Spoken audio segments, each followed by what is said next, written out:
a lo largo de la historia, en toda la Tierra, en todos los continentes, ha habido muchos misterios, enigmas sin resolver.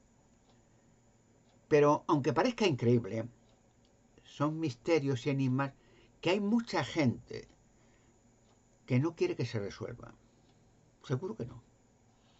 Sobre todo cuando los misterios, los enigmas, han sido realizados, protagonizados por gente de mucho dinero. Gente con coronas, gente con santidad. Muchas organizaciones que han hecho atrocidades y se ha quedado en misterio. Cosas históricas. Hay el dicho aquel de que, bueno, esto nunca se llegará a saber, esto hace tantos tiempos, vete tú a saber. No, sí se llegará a saber. Todo se llegará a saber. Eso a oídos de todo el mundo parecerá una burla. ¿Cómo se va a saber? Lo que pasó hace 3, 4 mil años, 5. ¿Qué? Imposible. ¿Creen ustedes, es un pensamiento, sinceramente creen que para Dios el tiempo es limitado? ¿Que para el creador de la Tierra, de la humanidad, del universo, hay misterios que nunca llegará a saber? Hasta para la humanidad, y eso ya es un hecho científico. El tiempo es relativo. ¿Qué quiere decir? Que aunque hasta hoy para nosotros hemos contado el tiempo desde el pasado al futuro, pues ya hay medios técnicos matemáticamente posibles de traspasar esa barrera de tiempo y volver al pasado. Eso en apariencia parece una fantasía, pero matemáticamente es realidad. ¿Quién podía decir hace, vamos a poner un poco largo, 200 años, que el hombre iba a pisar la Luna y que el hombre iba a pisar el planeta Marte? Nadie. Eso sería ilógico, ¿no? Pero hoy es común. A nadie se asusta decir, mira el hombre, los astronautas ya han visto la Luna, la han filmado, han visto cosas en la Luna que se consideran altos secretos. Pero es normal. Luego, lo que hace 200 años, eso es la Luna, bueno, vete tú a saber. No, la Luna es como la persona que dice, oye, voy a hacer estas vacaciones en Miami, en Norteamérica. Pues normal, hace 300 años decir eso sería una locura, estúpido, no conocía ni dónde estaba Miami, que era eso. No conocía ni... Hasta el año 1492 nadie sabía qué era América. Cuando Colón llegó allí, que decían a la iglesia, no, no hay más tierras, esto es más allá, no hay más allá, no hay el non plus ultra, esto, las fronteras en España, no, no. Decían que no. Y claro, claro, y hasta 1800 se empezó a descubrir Australia, que nadie pensaba que había un continente. ¿Y quién iba a decir? Por los años 60 que el hombre, Armstrong y otros más, iban a pisar la luna, a pasear por la luna. Y más horrible, que da miedo, ver que filmaron cosas en la luna que no las permiten realizar. Ver que en un medio televisivo normal no lo hacen público. Luego hay un control muy exacto de que ya los astronautas en los módulos lunares, antes de pisar la luna, se asustaron. Se asustaron y dicen, hostia, pero ¿y esto? Que había edificaciones antiguas, viviendas antiguas, en la luna, no cuevas, no, no, viviendas. Incluso las estructuras más modernas que la que hay en la Tierra. Y más horrible, una nave gigantesca. Le llamaron la nave de la expedición Apolo 20. Y entraron allí varias veces y hallaron una mujer y otras cosas más que se llevó la NASA dentro de la nave. Pero den en cuenta que eso los medios de comunicación, cremallera, no lo dicen, no lo hablan, no, nada. Gracias a Dios el Internet es un milagro. En el Internet hay cosas que uno puede ver en Internet que jamás medios de comunicación alguno lo dirían, jamás. Por este es el que manda, don dinero. Hay mucho control. O sea, en muchos medios de comunicación y otras entidades, cuando no, esto no, pero le ponen un cheque en la mesa y dice, mira, esto, con unos números, unas cifras y unos ceros. Y, bueno, sí, de acuerdo. Mira, lee lo que hay aquí, ¿sabes?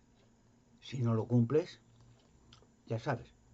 Pero de momento, si haces, sí, sí, estoy de acuerdo, no, mis abogados ya lo arreglan, bueno, pues dentro de una semana, si está todo concreto, firmamos un contrato, somos de tu televisión los accionistas mayoritarios, ¿no? Como somos de otra. Así que haz lo que pone aquí el documento y el contrato, y cuando lo firmemos ante notarios y ante abogados, lo que viene aquí, los ceros los vas a cobrar, pero no antes. No, no, no. Más o menos. Entonces, hay cosas que hay sociedades muy potentes que hay cosas que no quiere que la gente sepa. Hay secretos, muchos secretos eclesiásticos. ¿Usted cree que, por ejemplo, y eso se llegará a saber, no lo olviden, la barrera del tiempo? No olvide que está esperando en la cueva de Hércules, originalmente la cueva de Salomón en España, la mesa de Salomón, que eso da miedo a muchas élites, el cronovisor de Salomón, que hay escritos antiguos, la sabiduría que Dios le dio a Salomón, una super sabiduría. Hay un relato bíblico, Salomón, el hijo del rey David, el rey Salomón, que David, el rey, mejor rey que tuvo Israel, ¿no? Metió la pata muchas veces, pero era extraordinario, ¿no? Era imperfecto, claro. Entonces, él quería hacer un templo en Salomón, digo, en el templo de Salomón, conocido. Él quería hacer el templo ese. Y entonces, él pensaba, rey David, bueno, pero ¿cómo es posible que yo, con la ayuda de Dios, había ganado batallas, había matado a un gigante que tenían todo un miedo, Goliat, era ingenioso para la guerra, todo el mundo le quería, todo el mundo le seguía. Y claro, él, en un momento determinado, David, rey, empezó a pensar, meditar, y dice, bueno, tenía una fe grande, fe en Jehová Dios, el Dios de Israel. Entonces decía él, bueno, pero ¿cómo yo puedo estar en esta mansión, un palacio para él y para sus hijos, para sus mujeres? O sea, era grandeza todo. Y yo aquí en un palacio con lujos. Claro, Dios la había bendecido por su fe. Había matado un gigante que amenazaba a los israelitas día por día, Goliat. Y que decía, ¿dónde está vuestro Dios, Jehová Dios? Venga, venga, mostrármelo, mandar a alguno de vosotros, luchemos. Y los filisteos riéndose del pueblo de Dios, que era el pueblo de Dios. Si vosotros mandar al que queráis, me mata a mí, decía Goliat, nosotros los filisteos, vuestros esclavos. Pero si yo le mato a él, vosotros, un juramento, nuestros esclavos. Venga, mandar uno, el que queráis. Y nadie se atrevía, nadie. Todos cobardes, porque había un tierrón de más de 2 metros, fuerte, con unas, digamos, unos escudos, una protección y una lanza, y un gigante, claro, ¿quién se iba a meter? Y nadie se atrevía. Y él día por día insultaba a los israelitas. Venga, cobardes, ¿dónde está vuestro Dios? ¿Dónde está vuestra fe? Aquí estoy yo. Venga, mandar a alguien. Y nadie. Y esto fue a oídos de un joven, se llamaba David, que era jovencete, entonces tendría 17 años, que cuidaba, entonces todos eran ganaderos, ¿no? Cuidaba las ovejas de su padre, ¿no? Y tenía varios hermanos. Y entonces David estaba en el campo y había ido por los hermanos, dice, fíjate, hay un gigante cada mañana, los filisteos, que entonces estaban siempre en guerra, y Israel estaba en guerra con siempre, con todo el mundo. Los filisteos, los cananeos, los egipcios, siempre, todos odiaban a Israel. Y entonces los hermanos dicen que hay un, perdón, hay un filisteo, un gigante, que está amenazando nuestros días, dice que dónde está vuestro Dios, que luche, y nadie se atreve. Y el rey Saúl, rey de Israel, era gigante, más de 2 metros, era también un tierrón. Y David, un hombre joven de fe, dijo, pero ¿cómo es posible que nadie se atreva?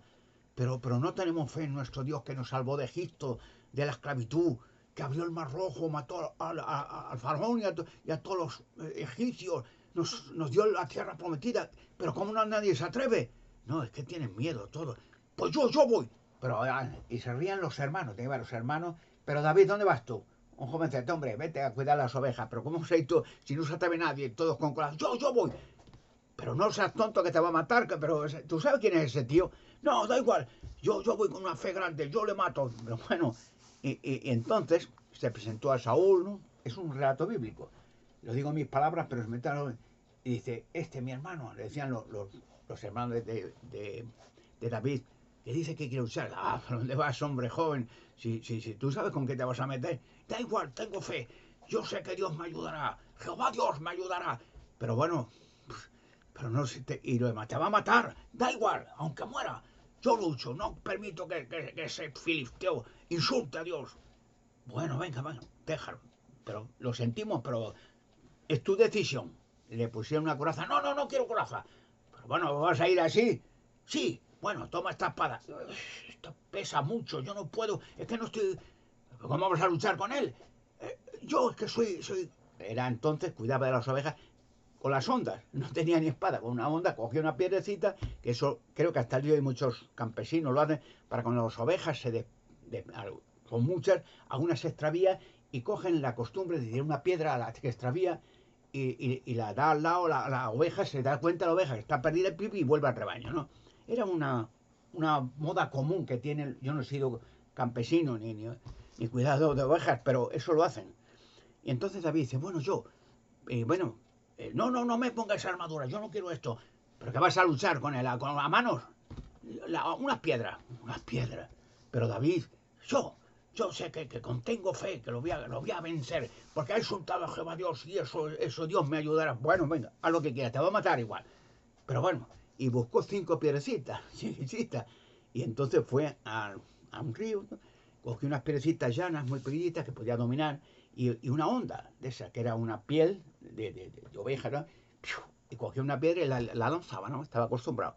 Y entonces cuando le vio el gigante, el filisteo Goliat, se reía. ¿A dónde vas? ¿A dónde vas? ¿Qué vas a...? Soy una oveja yo. Me vas a matar. Voy a matarlo hoy, verás tú. Y entonces David, yo te voy a matar a ti. Y hoy los pájaros comerán tus ojos. Y te van a... sí, ven aquí, venga.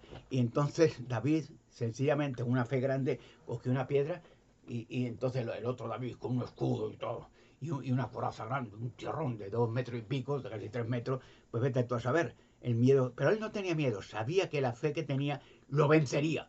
Y entonces cogía la piecita, y se acercó él, los dos, uno a otro, claro, ese David, vienes a mí con un perro, verás lo que te hago, hoy te mataré. Y cogió, se dirigió a él, ya estaba decidido, le doy un tajo y fuera. Pero David cogió una piedra y ¡pum! En toda la frente, ¡pum! Abajo. Y entonces se dirigió David corriendo, joven, cogió la espada, que no podía ni con ella, la de Goliat, y le dio un tajo, ¡pum! La cabeza cortada. Y la enseñó a los filisteos, y todos los filisteos se asustaron. Y Dios mío, ¿quién es este? Y vieron la cabeza de Goliat gigantesca, y el Goliat deshecho. Y todos corriendo. Todos los filisteos huyeron del miedo. Y entonces eso estimuló a los judíos, al pueblo de Israel, que vieran, dicho, pero qué batalla es esta. Dice, voy todos huyendo. Y venga, animó a todos los israelitas, detrás de los filisteos. Y ganaron una batalla gigantesca. Mataron a un montón de filisteos. Y entonces Israel cogió ese poder. Y ya David, pues llegó a ser, pasó muchas cosas, ¿no? Fueron muchas envidias de Saúl y de otros, de ver ese joven que había demostrado su fe, su valor, su corazón grande, y lo que no había tenido ninguno el valor, ni el rey, ni nadie, lo tuvo él. Y poco a poco fue rey. Y fue un rey que ganó muchas batallas, pues ya se hizo popular, se hizo mayor, entonces tuvo algunas mujeres, lógico, pues era bien parecido y tal. Y entonces, en un momento determinado en la vida, estaba yo, el hombre ya se había construido palacios, todo el mundo quería luchar con David, le hicieron el rey mejor que tuvo Israel, y todo el mundo se apoyaba en que ese hombre de fe podía ganar las batallas que quisiera, y todos empezaron a enaltecer al pueblo de Israel.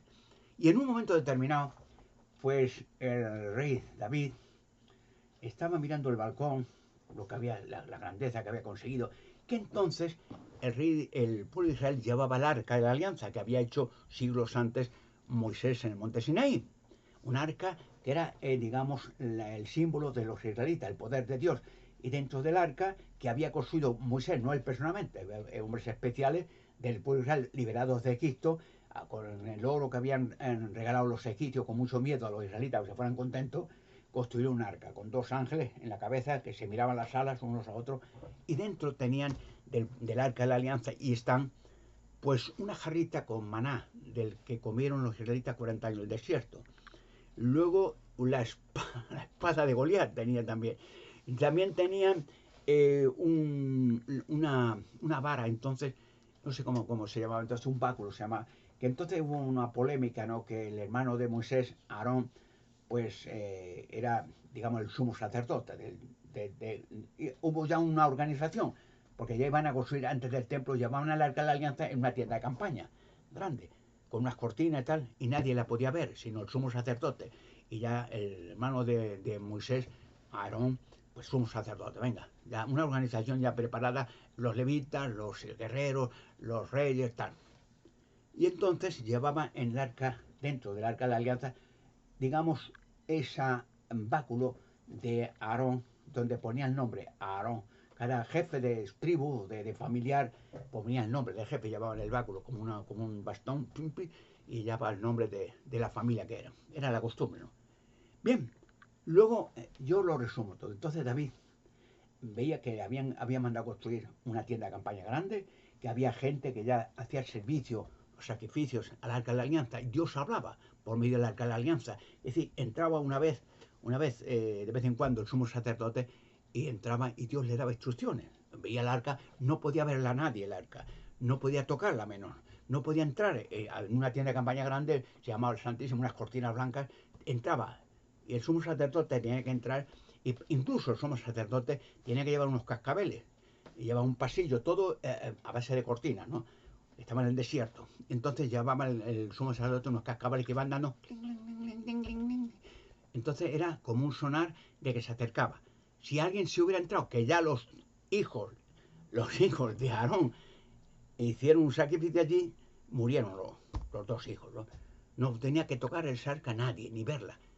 Y entonces entraba y daba instrucciones, Dios. Pues mira, tenemos una batalla, ¿qué hacemos? Oh Dios. Y entonces, mira, mañana al amanecer, ir todo el pueblo, con los niños, las mujeres, tal. Le daba instrucciones. Todo el pueblo, porque vienen los cananeos, los filisteos, los jebuseos, una tribu grande. No, yo estaré con vosotros. Llevar a todo el pueblo y nada más al frente, cuando os vean, tranquilos, cantar salmos que había escrito David con un arpa, había escrito varios salmos, era un compositor muy bueno. Y entonces llamaban el arca 4 levitas con 2 varales, 2 delante y 2 detrás, no la podían tocar. Una lona azul encima del arca y no la podían tocar. Entonces ya iban al frente, se reían los enemigos de Israel, los filisteos, cananeos, jebuseos, macabeos, que se reían. Y mira, viene con una arca y cantaban salmos con música, tenían un grupo de levitas que tocaban instrumentos y cantaban unos coros muy bonitos, entonces se reían. Pero el arca de la alianza cumplía un papel impresionante. Cuando empezaba el combate, salía del arca, que era pega de 1 metro por 1 metro, una fuente de energía, y todos los enemigos de Israel morían, caían, ¡bum!, muertos. Y entonces lo único que tenían que los israelitas que terminaban de cantar y ya estaban todos los enemigos muertos. Y entonces iban allí, pom, pom, pom, y cogían la ropa de los enemigos, las armas, la comida, el oro, los zapatos, lo que fuera, los dejaban ahí los cadáveres, y ya se los comerían los buitres, y ganaban batallas. Y David dijo en un momento determinado, dice, bueno, es esto, que yo esté aquí en un palacio, ya se había hecho muy popular, el ejército iba a todas las batallas, el cabeza, el rey David, era valiente, ya se ha hecho un hombre, tal. Dice, y que yo esté viviendo en un palacio tan bonito aquí, y viviendo también, y el arca de la alianza, el poder de Dios, en una tienda de campaña en mitad del desierto, con la lluvia, con el viento, con el calor. Esto no. Yo voy a hacer un templo. Dios tiene que vivir en un templo grande, no yo. Y entonces Dios escuchó aquella oración. Y entonces ya en un sueño le dijo a David, le dijo Dios, no, tú no hagas el arca. Señor, yo que tú no hagas el arca, tú eres un hombre de guerra. Y te he hecho rey para que seas un ejemplo de combate, de fuerza para el pueblo de Israel. Que lo haga tu hijo Salomón. Y efectivamente, Salomón, Dios se lo dijo a David, y entonces en un sueño, el rey Salomón, hijo del rey David, Dios le habló en un sueño, porque nadie puede ver a Dios y quedar vivo, ¿no? Es el que ha hecho el universo, que ha hecho los ángeles, que ha hecho la Tierra, el inmenso, infinito universo de galaxias. ¿Quién puede ver a Dios? Decía Moisés, ¿quién puede ver a Dios? Y habló sencillamente con un ángel en el monte Sinaí, en la zarza ardiente. Y decía, ¿quién puede ver a Dios y quedar vivo? Imposible. Usted mírese, por ejemplo, que una persona común hoy, por ejemplo, en verano, a las 12 del día, coja el sol en verano y mira el sol con los ojos abiertos 2 o 3 minutos, como máximo. ¿Qué pasa? Que se quema los ojos, se quedaría ciego. Solo mirar fijamente al sol. Y él que hizo el universo infinito, las billones de galaxias, trillones de planetas, sistemas solares. ¿Quién puede ver al que hizo eso? No verlo un segundo y fulminado. Porque ya el arca de la alianza la sacaban, solo sacarla, y salía una luz y mataba a todo un ejército. Bueno, pues venga, entonces David le dijo, yo lo quiero hacer. Y entonces Salomón, Dios le habló en un sueño igual. Porque Dios, su padre, David, le había dicho, mira, tu hijo, tú vas a hacer el templo. Dice, porque yo quiero hacer el templo, pero Dios me ha dicho que yo no. Que yo soy un hombre de guerra, que yo valgo para ser aliado al ejército. Entonces los reyes salían a la cabeza, no como hoy. Hoy no sale ningún rey a nada, sale a comer por ahí, nada más. Y entonces los reyes salían guerreros a combatir, ellos, a la cabeza. Y entonces Salomón le dijo, tú vas a hacer el templo, allí para tener el arca. Y entonces en un sueño empezó a hacer el templo, Salomón, encantado. Los mejores instrumentos, los mejores, digamos, ingenieros, los mejores carpinteros, lo que fuera, con maderas de caoba, maderas de Líbano, que olía muy bien, una madera perfumada de esa grande para las vigas, y chapado el templo en oro, y todo, bueno, era precioso, y las piedras grabadas de blancas, blanquecinas, muy bien. Era una joya, un templo grande que duró casi 7 años. Y en un sueño, pues Dios le dijo a Salomón, estaba ya dormido, como David, Dios hablaba en sueño. Claro, no le podía hacer efecto porque era un sueño. Entonces le dijo Dios a Salomón, dime una cosa, Salomón. ¿Quién eres, Señor? Soy Dios, soy Jehová Dios. Dime, me alegra mucho que hayas hecho el templo. ¿Y qué quieres que te regale? Un regalo quiero hacerte. Dice, a ver, Salomón, ¿quieres que te regale, por ejemplo, mucho dinero? Que tengas mucho dinero, mucha riqueza. O mejor quieres que te dé muchas batallas, mucha gloria, siempre encontrar tu enemigo, que grandes batallas. O mucho dinero, que tengas mucho capital, o una larga vida. A ver, elige. Y lo que tú quieras, te quiero premiar con eso. Y Salomón, que fue previamente popular por lo sabio que fue, Dios le dio la sabiduría, por eso del sueño, y le dice a Dios, mira, Dios mío, pues gracias por todo lo que me das. Yo lo he hecho porque mi padre es su sueño de tener para ti un lugar estable, no una tienda de campaña en el viento, el frío, la nieve. Dice, todo lo que me has ofrecido está muy bien, pero prefiero, si me vas a regalar algo, que me des sabiduría para yo entender y gobernar a tu pueblo con justicia, como sabiamente, no con rigidez, ni con soberbia, ni con avaricia, sino con sabiduría. Y Dios le respondió, pues mira, como has sido muy honesto y humilde, te voy a dar esa sabiduría más que ningún rey jamás ha tenido. Pero te voy a hacer también más rico que cualquier rey que ha conocido la tierra. Y te voy a dar largos años de vida y en todas las batallas ganarás, porque te lo voy a dar todo. Así que me has pedido solamente sabiduría, la vas a tener y todo lo demás. Y efectivamente, Salomón, pues, le dio súper sabiduría.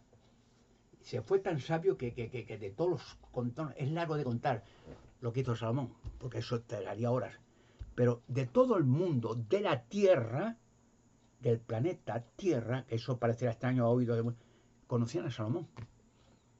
La pregunta que dice, bueno, ¿y de qué lo conocían? ¿Cómo por qué en Siberia o en Australia, en Centroamérica, los indígenas o en Sudamérica le conocían? Ya diré por qué le conocían a Salomón. Y dice la Biblia que de toda la tierra, de todos los reyes, venían a ver una vez al año a Salomón. Venían a ver, porque solamente ver a aquel hombre con esa sabiduría de un genio en todos los campos. Y venían a escuchar a Salomón. Efectivamente, Salomón tuvo muchas comisiones, porque era sabio y Dios le daba instrucciones para ciertas, no militarmente conquistas solamente, sino otros asuntos. Llegó a ser el más rico de la tierra, llegó a tener 1000 mujeres, 300 concubinas, no sé qué princesas, era impresionante, claro, una locura, pero era tan fuerte, tan poderoso que palacios para mujeres. Y claro, eso daba trabajo, industria, a poder. Decía que en tiempo de Salomón el pueblo de Israel no había pobres, que todos eran ricos y que la gente, como hoy en las naciones antiguas, pues tenían sótanos, como hoy los tiene mucha gente, los campesinos, y la gente pues guarda en los sótanos patatas, cebollas, o coliflores o pepinos, lo que fuera. Y entonces dice que la gente guardaba oro, porque todos eran ricos, todos. Y dice que todos los reyes de la tierra, de todo el planeta, venían a ver la civilización.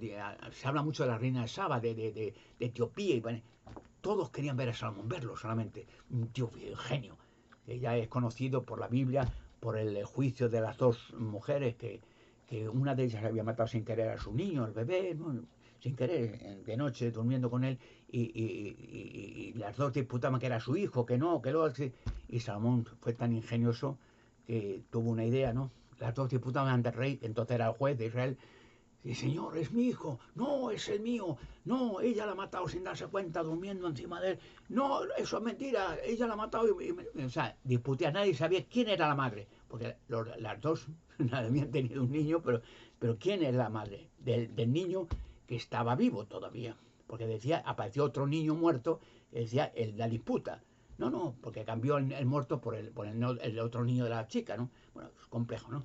Y entonces las dos disputan, no, el vivo es mi hijo, el muerto, el niño muerto es suyo, lo tuvo ella y me lo quitó a mí de la cama para decir que yo había matado. O sea, una disputa que hoy se volvía loco. Hoy es hombre, en tiempos actuales, con el DNA se identifica quién es la madre. Eso está en aquel tiempo, pues en pocos rasgos podía ver quién es la madre. Y entonces Salomón tuvo una ideaza, ¿no? Era genial, por eso te demuestra el talento. Hoy en día sería fácil, ¿no? Bueno, hagan un análisis de DNA a la madre, a las dos, y un análisis de DNA al niño. Es un poquito de sangre, una gota, y ven, se mira, y quién concuerda la misma sangre. Y enseguida, pues la madre es esta, que tiene el mismo código genético, el mismo código de DNA. Pero en aquellos tiempos, ¿qué? Pero tuvo una ideaza de Salomón, y la ideaza era, bueno, es conocido, fue popular en la Biblia y todo el mundo sabe de la versión de Salomón por aquello, aunque fue infinitamente. Estuvo en España, Salomón. España. Ahora lo diré.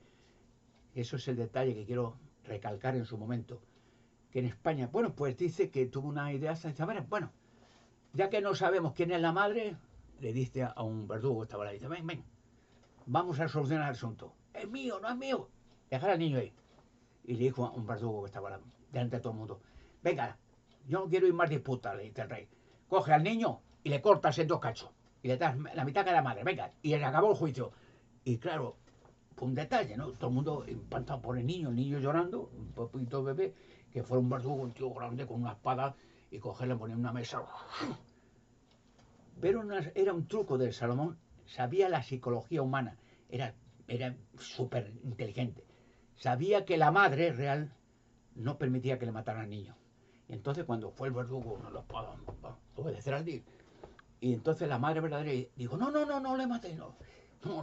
Dice, es de ella, no es mío, no. Yo es que me gustaba tener un niño, pero el niño es el muerto, el niño es de la madre de ella, no le mate. Y entonces el rey Salomón comprendió psicológicamente, dice, esta es la madre.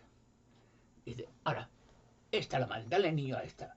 O sea, psicológicamente comprendió, eso hace falta tener un talento, que la madre verdadera no permitía que su propio hijo, su niñito, lo mataran. Y dijo, bueno, mejor que viva, eso de aquella mujer, y por lo menos no le matan al niño. Y eso te demuestra la perfección, la sabiduría que tenía aquel rey Salomón, que luego metió mucho la pata. Tener muchas mujeres fue un golpe bastante feo, pues Dios le dijo no tengas muchas mujeres. Claro, era súper rico y popular en todo el mundo, que tenía una idea. Él iba a Salomón con naves voladoras, que eso hay textos antiguos que van a ser, no los quieren de la arqueología, no hablan mucho de eso.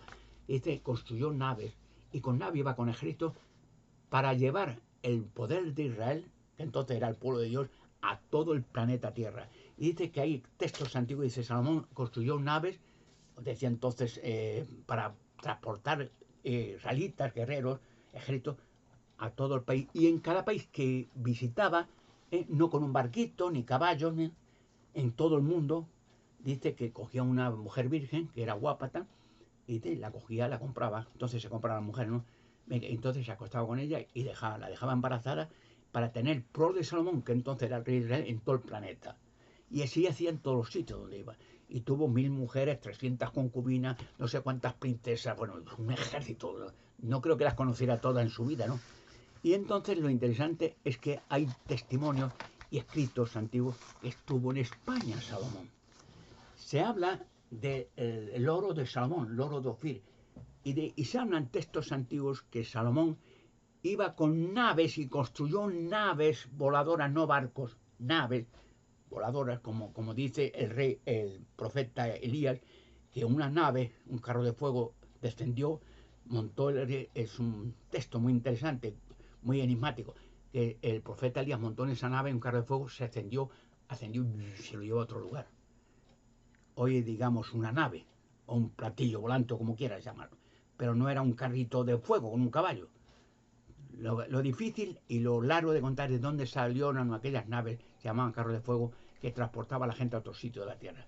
Pero bueno, las naves de Salomón. Dice que la Biblia dice que Salomón había construido las naves de Tarsis, naves voladoras en España. Tarsis era el nombre antiguo de España, en las naves de Tarsis. Y construyó naves para volar a todos sitios, con ejércitos.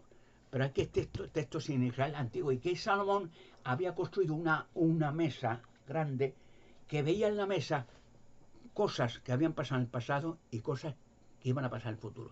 Se llamaba la mesa de Salomón. Esas naves, esas mesas Salomón, las hizo en España, en Tarsis. Por eso las naves que hizo Salomón se llaman las naves de Tarsis, dice la Biblia. Tarsis es el nombre primitivo de España. Y Dios le comisionó a España para guardar en seguridad varias cosas, que ya diré en su día qué cosas son, en general. En la cueva de Salomón, que comúnmente se conoce la cueva de Hércules, que eso es mentira. La original, hay textos antiguos que dicen las mesas, la cueva de Salomón, hijo del rey David. La original tiempo en Toledo. Toledo está hueco. Toledo, capital, centro de España. Hay montones de túneles a varias alturas y te pierdes. Hay gente que se ha metido en los túneles, aventureros con linterna, y se han perdido y no han vuelto a salir. Eso te mete kilómetros y sale a la fuera de Toledo varios kilómetros a otros lugares. O sea, es miedoso meterse en esos túneles porque no hay una dirección concreta. Te metes ahí, te bajas una escalera, te cambias el túnel, te vuelves a subir a otro sitio y te pierdes. Y aunque llevas una linterna, ya no te das media vuelta y no sabes por dónde te has metido, porque son semejantes túneles que nadie se imagina ni puede decir quién hizo esos túneles en Toledo hace miles de años.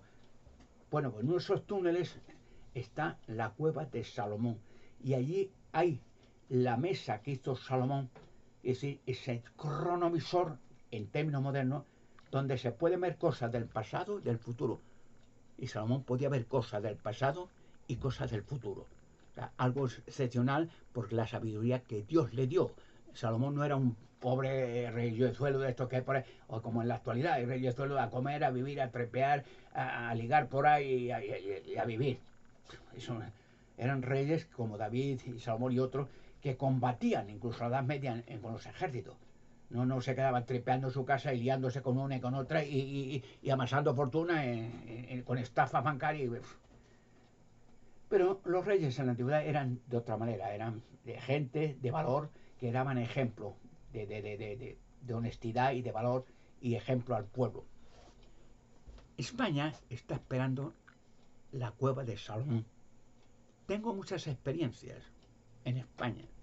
Las sacaré adelante, no se preocupe. Porque hay sociedades, organizaciones muy comprometidas, no de la actualidad. Se le dicen muchos nombres, logias masónicas, Illuminati, da igual, el Club del Verbo, da igual. Sociedades que mueven los hilos del mundo y tienen el dinero del mundo para controlar al mundo. Un texto de la Biblia, en el libro, el Evangelio de Lucas, capítulo 4. Léanlo en la Biblia, no estoy inventando cosas. la Biblia capítulo 4, versículos 5 al 8. Dice que Satanás, cuando empezó Jesucristo, después de 40 días en el desierto, a empezar a predicar el reino, tuvo hasta los 30 años, ¿no?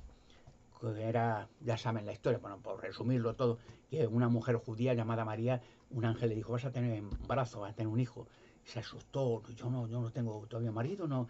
El hijo que va a tener es un milagro, será el Mesías prometido, el Salvador del pueblo, el Salvador del mundo.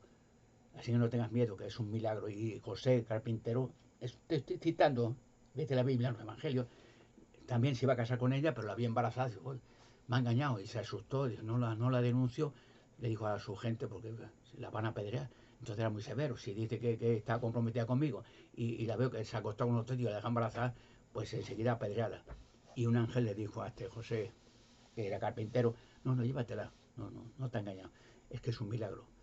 El Hijo de Dios se ha transformado, que será el Salvador del mundo, el Mesías esperado desde tiempos remotos, el tiempo de Abraham. Y el hijo que va a tener no es de nadie, es Jesucristo, el Mesías, el Salvador del mundo. Y se casó con ella y tal, tuvo varios hijos y tal. Bueno, al punto, en España está la mesa de Salomón, guardada en alto secreto en uno de los túneles que yo conozco desde niño. Pero que hay más, que eso parecerá a oídos de la gente, y muchos me conocen, de estas sociedades. Y ya diré al final, me conocen y qué piensan de mí. De años, de muchos años, no es de ayer. ¿Dónde está esperando? En España el Arca de la Alianza. Otro tema. El Arca de la Alianza desapareció también. Pero es que desapareció el templo de Salomón también. Desapareció. Se fumó. Hay un texto en la Biblia, la última vez que se habla del templo de Salomón, Jesucristo, que el día antes de que lo mataran, ¿eh? Los fariseos y tal, porque le tenían miedo, envidia, porque denunciaba la criminalidad y los robos, la estafa que habían hecho desde la religión en aquellos tiempos. Y entonces, el día antes, los apóstoles de Jesucristo le llevaron a Jerusalén, sabía que iba a morir allí al día siguiente. Estaba ya predicho. En el jardín de Getsemaní, por la noche ya fueron a cogerle y a matarle. Y entonces le enseñaron el templo de Salomón, que entonces estaba activo. Mira, Señor, qué piedras. Fíjate que el templo había hecho Salomón unas piedras preciosas, todo brillante, todo chapado en oro por dentro, con maderas de olor fragante, maderas de un olor colonial, vamos. Y todo fantástico. Y para tener el arca. Pero el arca desapareció. El templo desapareció. Es un misterio para mucha gente, para la arqueología, que alegan, no, es que el templo no es. Y quiso hacer un templo, pero no llegó a hacerlo. El arca, pues se la llevaron, porque ya en más de una ocasión el arca se la llevaron varias veces, los filisteos y tal, que luego fue una maldición para los filisteos y se la llevaron morranas a todos y casi se mueren todos de dolor. Pero desapareció, no volvió a aparecerse más el arca de la alianza. Pero es que el templo tampoco. Y eso para el arqueólogo es un misterio. Bueno, este templo, pero o no existió. A ver si es que escribieron que iba a construir un Salomón, un templo, pero que no lo hicieron porque tenía los planos, pero que... Y a lo mejor no existió el templo. A lo mejor tenían el arca si es que existió en alguna tienda de campaña, o en algún templete por ahí. Desapareció. Y el templo de Salomón, donde tenía el arca, desapareció también. Y la cueva de Hércules aparecerá también, que muchos han estado buscándola durante siglos, no la encuentran, porque no la puede encontrar nadie, la cueva de Hércules, ni el templo, ni el arca. Son personas escogidas, como fue David escogido para salvar a Israel muchas veces, y etcétera. Como José en Egipto, el que le vendieron sus hermanos, escogido para salvar al pueblo de Israel de la esclavitud. Bueno, son cosas que la gente no puede entender. Personas escogidas ya desde su nacimiento, y Dios, que no tiene pasado, presente y futuro, Dios puede ver el pasado y el futuro. Se escoge una persona especial, por lo que sea, para hacer ciertos milagros, ciertas cosas en el futuro. Jesucristo también de nacimiento fue escogido, ya estaba embarazado María de Jesucristo. O sea, todo tiene un plan previsto, porque Dios no está esperando el futuro, ni vive en el pasado, está en un presente constante.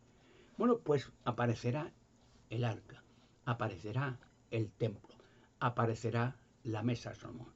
Claro, hay mucha gente que me conoce de toda la vida, sobre todo estas logias, Y yo voy a decir una cosa que parecerá en apariencia un poco extravagante, o empezará, eso es exagerado y tal. Yo lo entiendo, ¿no? Pensarán. Pensarán en el que, ¿cómo es posible que una persona como yo, que de niño yo ya sabía, por ejemplo, de niño, créemelo, que no estoy mintiendo, donde había rocas, de niño, tenía 7 años, ¿no? En ciertos lugares, yo visitaba mucho los campos solo, siempre solo, y veía rocas muy grandes. Y yo decía, esta roca hay un gigante aquí dentro. Y en aquella también. Y yo veía que había líneas en la roca, hendiduras, en líneas. Yo no tenía ni idea de técnica. Y yo veía que esas líneas tenían como un código. Hoy comúnmente código de barras. Y yo decía, aquí hay un gigante y aquí está. Y yo sabía y estuve mirando en tal lugar, en tal monte, en tal sitio, en otra, en las afueras, en los campos perdidos, donde estaba la cueva de Hércules, que no la puede hallar nadie, sino la persona escogida, porque está muy protegida, y que yo sabía dónde había gigantes, donde sabía tal, y donde está el templo de Salomón. Porque esas cosas dichas ahora sería para mucha gente casi imposible de creer, pero es que viéndolo también dirá, esto es imposible, esto es un montaje, no puede ser. La gente no puede creer en milagros. Jesucristo, ya dije anteriormente, comentario, Jesucristo dijo una frase que para gente también, gente que puede llamarse religiosa o lo que sea, pero no tiene mucha idea de lo que es una Biblia, ¿no? Pero la gente habla, cuando hablas de los milagros, bueno, eso son cosas de antiguo, ¿no? Eso de milagros, no, sí, hay milagros. El que salga el sol cada día es ya un milagro. El que las plantas crezcan es un milagro. ¿Eh? En que haya agua, oxígeno, es un milagro. Y el que nazca un niño es un milagro. Los milagros sí existen, pero lo damos por común. Decimos, bueno, eso de los milagros, eso es que cosas de antigüedad, que decían supersticiones. No, no. Cada día es un milagro. Cuando usted se acuesta, duerme, se levanta a la mañana, es un milagro. Ha quedado semi muerto, no es muerto, pero está vivo, pero descansa. Su organismo se recupera, el organismo completo. Es un milagro. Pero Jesucristo dijo una frase muy interesante sobre los milagros. Porque hay muchas cosas, ya digo, que la gente, aun viéndolas, no puede creer. Porque la gente se ha hecho más bien supersticiosa. La gente dice, no, eso de los milagros antiguamente. No hay milagro. Es una suposición. Por ejemplo, le explican a una persona, por ejemplo, tú vas en un coche, ¿no? Por ejemplo, y vas conduciendo y llevas a alguien al lado. Es un ejemplo. Eso le pone muchos ejemplos así. Para decir, milagro, no. Y entonces tú ves una persona que se ha parado en un semáforo y ¡pim! Pegas un frenazo y ¡pim! Y el amigo que tienes al lado se estrella contra el cristal. Y dice, mira, qué milagro. Dice, ha muerto tú llevas el coche, pero ha muerto el... No, es una casualidad. Pero yo pienso en milagro, es una casualidad. Que tú circunstancialmente estabas con el cinturón y el otro no, y el otro con un ejemplo. O un milagro. Sí, que tú estás diciendo, jolín, no tengo dinero, me caché la mar, tal, y yo me gustaría ir al fútbol mañana, pero tal, y vas por la calle pensando, Dios mío, si pudiera tener algo de dinero, este equipo, y miras al suelo y de 50 euros. ¡Ah! Un milagro, no, es una casualidad. Es que esos 50 euros se le ha caído a una persona que iba antes que tú, se ha metido la mano en el bolsillo, saca el pañuelo y ha caído los 50 euros y te lo ha encontrado. Una casualidad. Pero milagro significa cosas insólitas que nadie podía pensar que estarían allí y están allí. Pero tú te lo crees.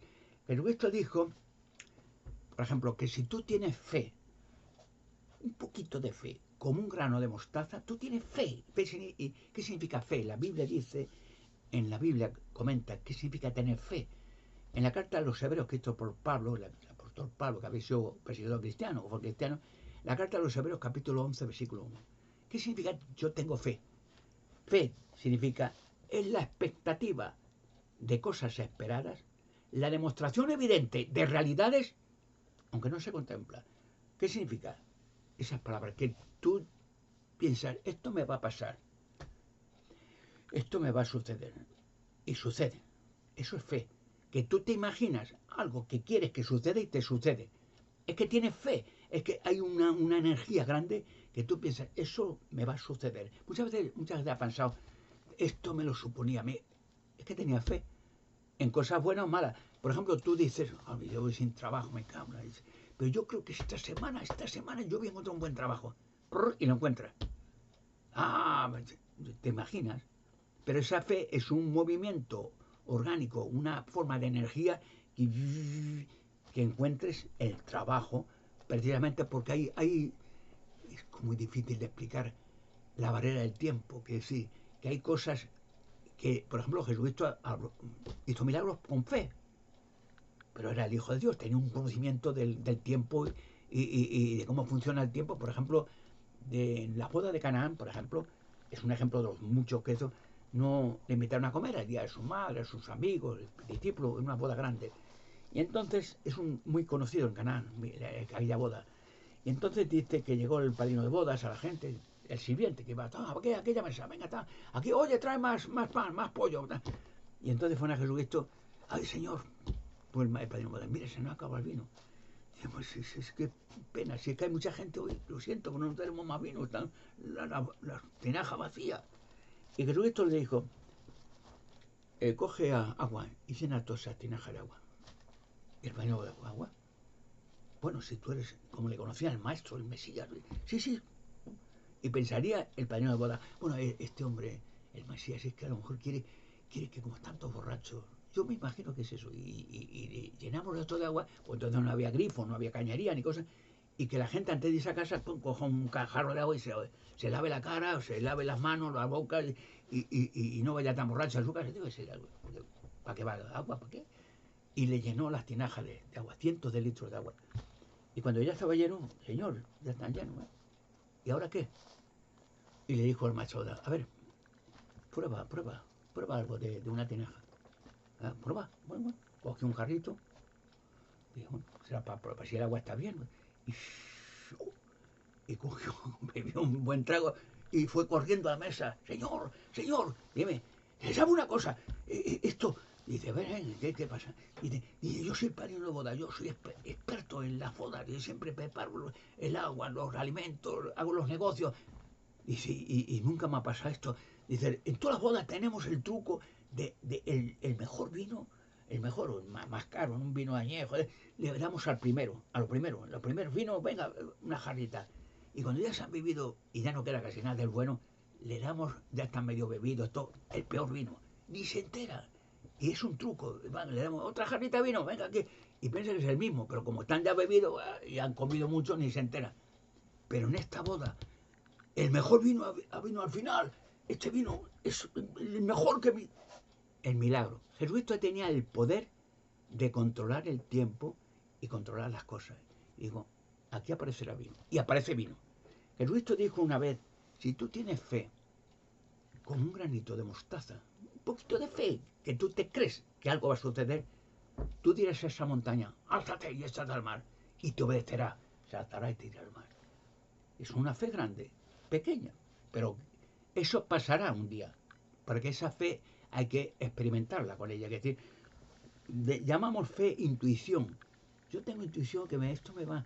Tengo intuición que esta semana voy a encontrar a alguien, una novia o algo así. Me gusta tener una novia. Pues yo creo que esta semana estoy muy.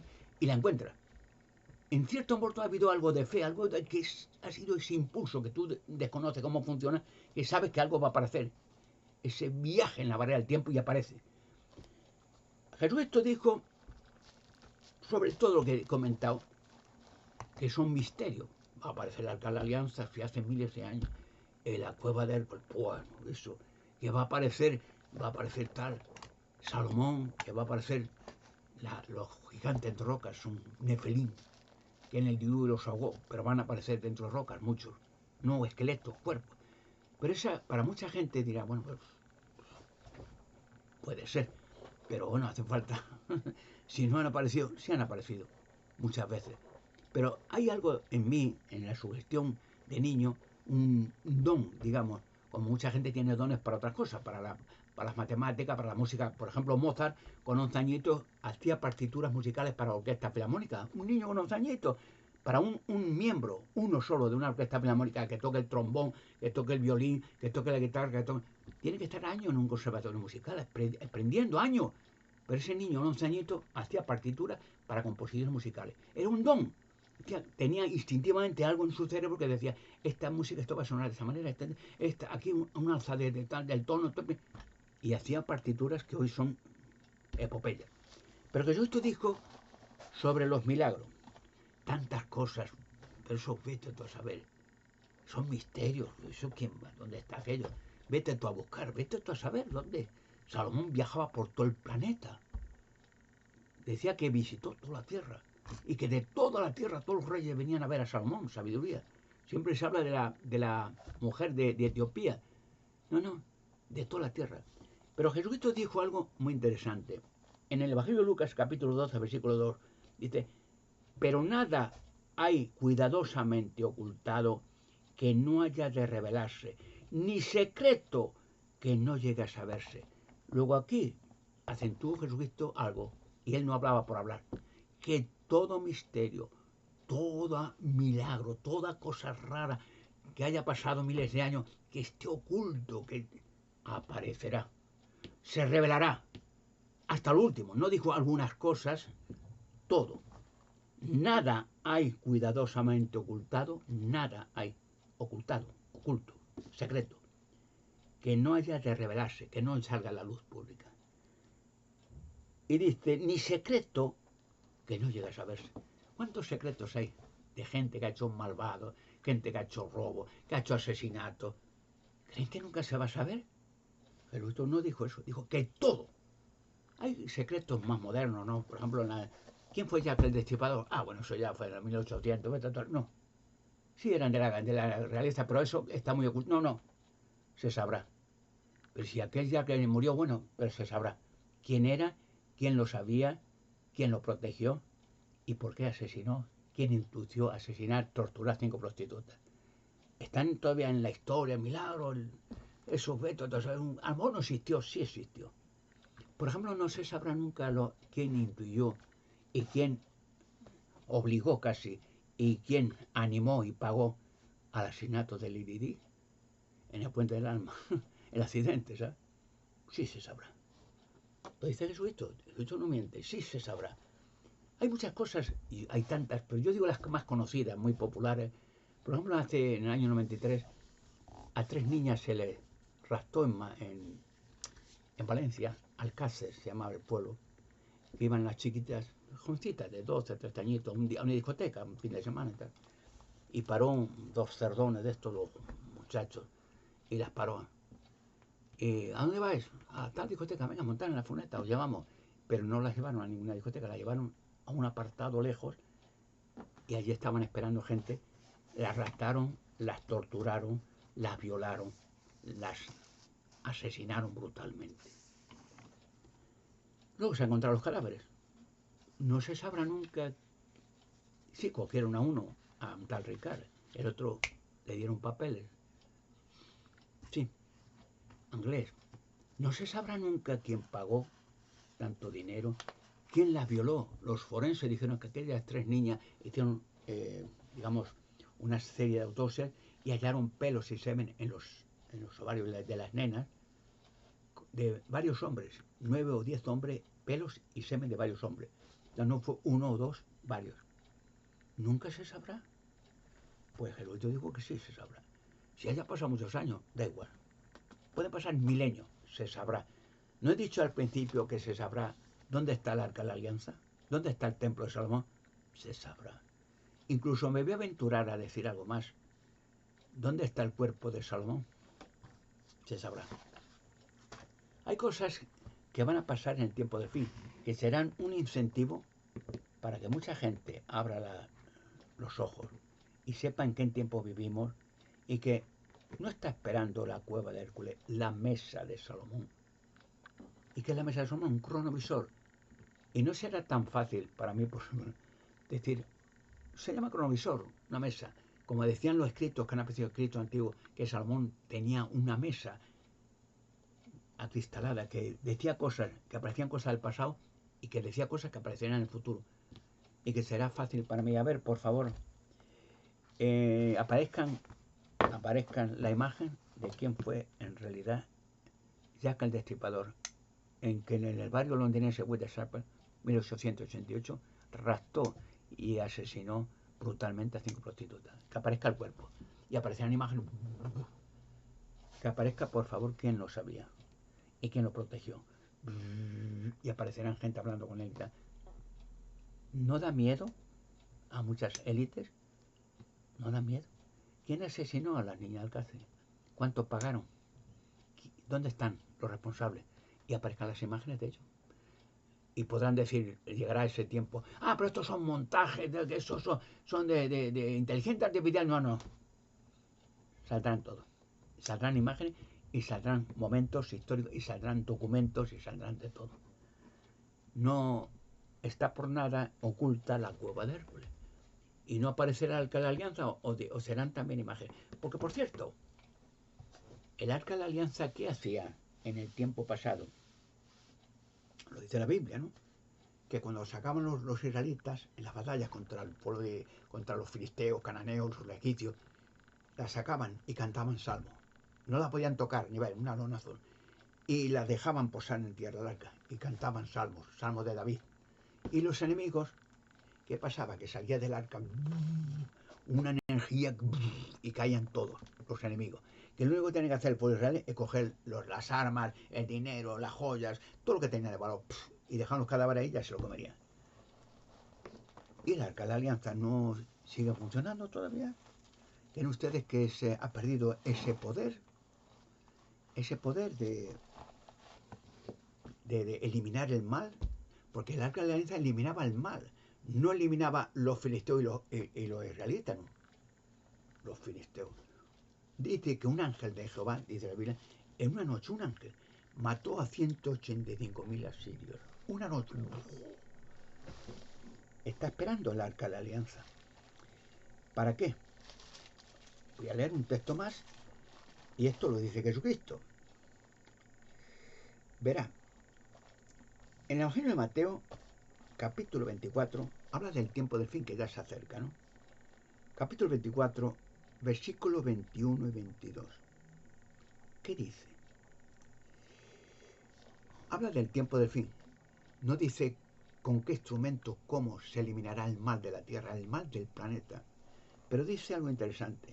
Capítulo 24 del Evangelio de Mateo habla del tiempo del fin, del Armagedón final. Versículo 21 y 22 dice, porque entonces, habla de la tierra, entonces habrá gran tribulación, gran destrucción, como la cual no ha sucedido una desde el principio del mundo hasta ahora, no, ni volverá a suceder. De hecho, sigue diciendo, a menos que se acortaran aquellos días, ninguna carne se salvaría, no se salvaría humano ninguno. Mas por causa de los escogidos, las personas que Dios ha escogido para sobrevivir, aquellos días serán acortados.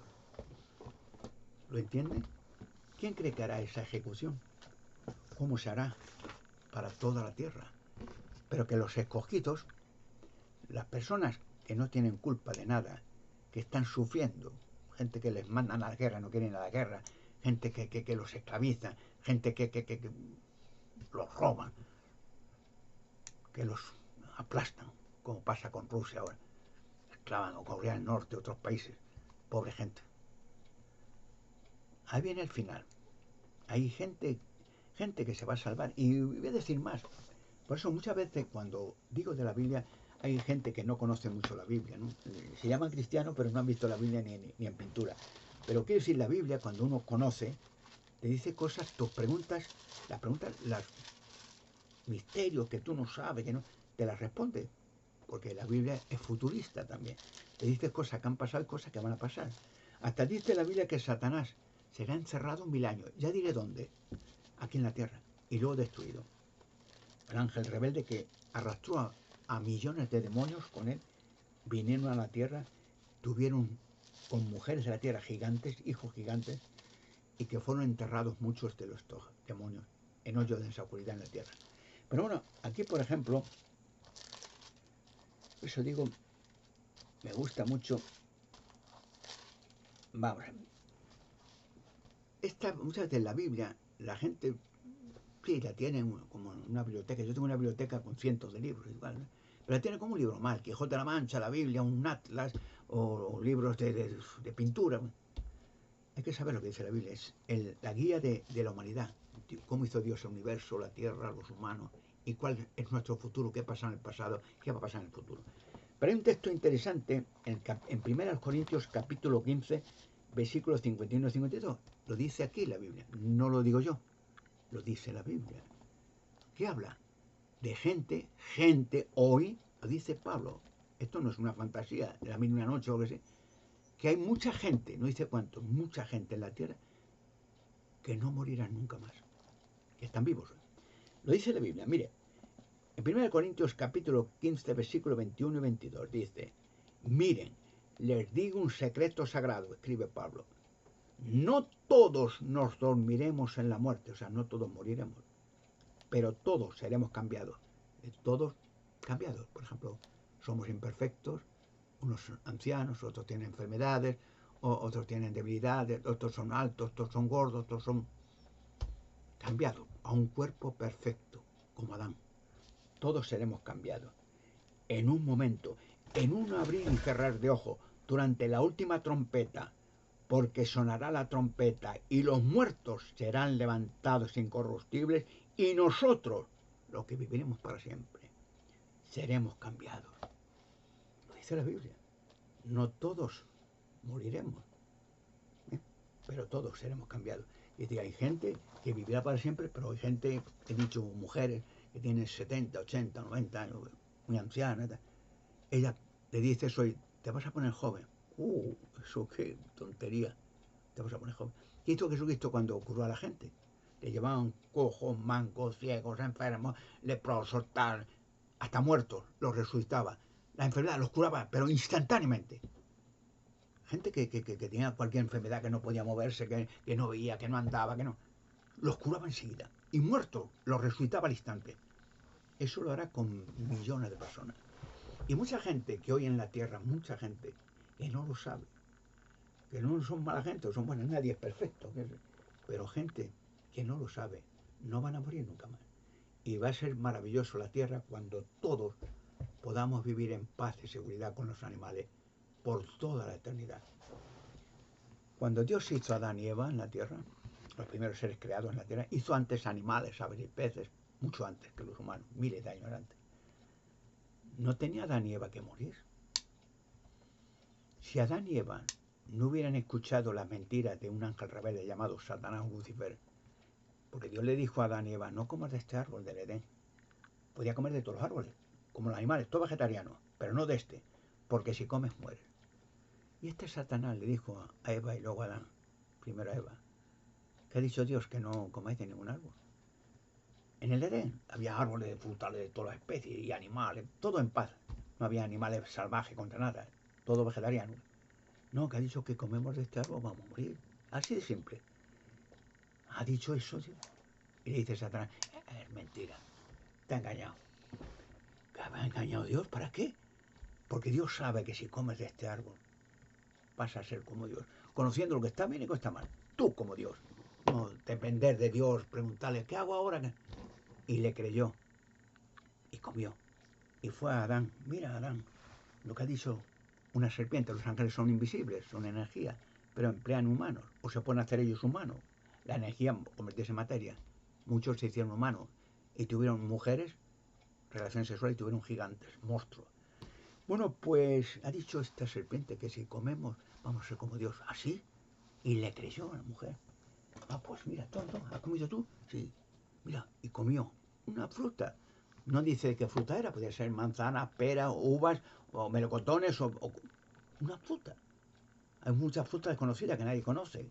Hay muchas veces voy al mercado y aparecen frutas que no he visto en mi vida, de lugares tropicales. Y comió, y murió. Los echó del Edén y murieron. Aunque Adán vivió 930 años después de aquello. ¿Qué hubiera pasado con Adán y Eva si cuando le dijo eso este ángel rebelde llamado su Lucifer o Satanás? Y Adán y Eva y lo ven, ¿qué dices, hombre? Venga. Dios, ¿por qué me va a mentir a mí Dios? ¿Qué llamas mentiroso a Dios? El creador, ¿para qué? ¿Qué tengo yo que esconder o qué digo? Venga, hombre, venga, largo, está de aquí. y no hubiera comido Adán y Eva, ¿hubiera muerto Adán? ¿Hubiera muerto Eva? Pues no. No hubiera desobedecido, pues nada. Ese mismo árbol podría ser de uvas o de lo que quieras, melocotones. Pues a lo mejor había otros árboles iguales, de la misma fruta. Pero si tenía ganas de comer otro árbol y no hubiera pasado nada, estaría Adán por ahí suelto y mil millones de años igual. Pero comió y murió. 930 años después. En el Génesis capítulo 5, versículo 5. Siguió viviendo 930 años después. Matusalén vivió 969 años. Estamos hechos para vivir la eternidad y vamos a vivir eternamente. El sacrificio de Jesucristo, el Hijo de Dios, fue un pago. ¿Para qué? Para que la humanidad deje de morir. Jesucristo resucitó a Lázaro y muchos otros más. Los apóstoles resucitaron varias gente. Estaban muertos. Los profetas de Jesucristo resucitaron Elías y Eliseo a gente. El resucitar muertos para Dios no es ningún problema. Es como si usted, no que sé, va por la calle y se cae un niño y usted le coge, ¿qué te ha pasado? Y le levanta, ya está. A lo mejor el niño llora, ay, ya me ha llorado, no tengas miedo, venga, te has caído, te has escurrido, venga. Hala, ¿estás bien? Sí. Ahora vete a casa y cuídate. Ya está. Para Dios no es ningún problema la fe.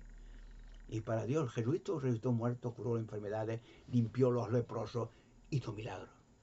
Por eso los enemigos le odiaban tanto, los fariseos y aquella gente. Porque cogía y del templo de Salomón habían hecho un negocio, a comerciar, a ganar dinero, habían hecho un mercadillo, un rastro.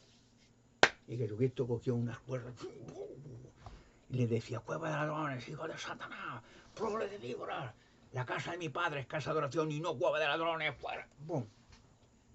Ese fue los peores enemigos que tuvo, que los odiaba, porque habían hecho de lo sagrado, de lo divino, un negocio, como hacen muchas religiones. Comercian desde que nacen las personas hasta que años después de muertos. Y encima tienen el descaro, sea el Papa o sea quien sea, de decir que la persona cuando se muere va a un infierno y allí Dios manda demonios que le quemen eternamente. Imagínense qué brutalidad que le enseñen a la gente esas mentiras y que la gente se las trague. ¿De dónde dice eso la Biblia? ¿Fue Adán a un infierno? No, lo echó del Edén y siguió viviendo 930 años. Eva, y siguió fuera. Lázaro estaba 4 días muerto. Su hermana, Jesucristo lo llevó, venga Lázaro, se acercó a la cueva, estaba muerto. Y dice, Señor, que huele mal. Abre una cuadra, tiene una cueva, una piedra, corra. Lázaro, sal fuera. Y Lázaro, que estaba con vendas, se levantó y salió. Dale, venga, dale de comer. Y resucitar muertos será. Vendrán, dice la Biblia, miles de millones. Y la tierra se llenará de gente pacífica, alegre, joven, y no moriremos nunca más. Por eso dije al principio, hay muchas organizaciones que hacen fortunas con la muerte, con el miedo a morir.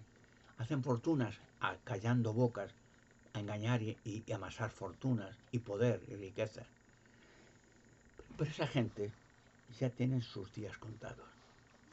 Porque Dios hará que suene la última trompeta. Los ángeles empezarán un desastre en la tierra como no ha conocido la historia del mundo. Y como dice Jesucristo, a menos que Dios acortara aquellos días, nadie se salva, ni uno, como en Noé. Noé se salvó 8 personas, pero entonces ni Noé ni nadie más.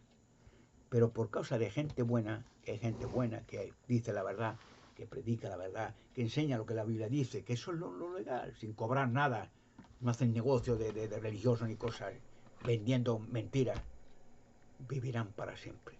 ¿Y cuánta gente, como dice Pablo, muchos, he leído el texto, muchos no morirán nunca más?